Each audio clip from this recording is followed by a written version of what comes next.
How to add subtitle on Plex. Hi everyone, welcome back to our channel. Today in this episode I'll be showing you how you can add subtitle to Plex.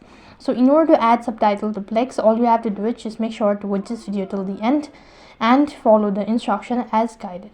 So basically what you'll have to do is, in order to add subtitle to your Plex, you'll have to first of all go ahead and log in into your Plex web app. So for that, type in plex.com.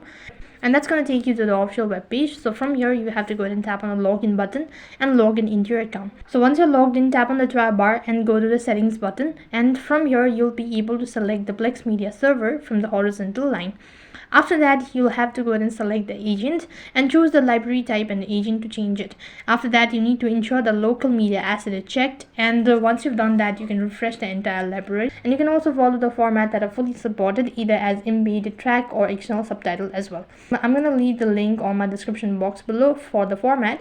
You can check the description, and from there you can just type in the format. So that's basically how you can add subtitles to your Plex. That is all for this video. I hope the video was helpful. Make sure to like, share and subscribe to our channel. Thank you for watching. See you in the next video.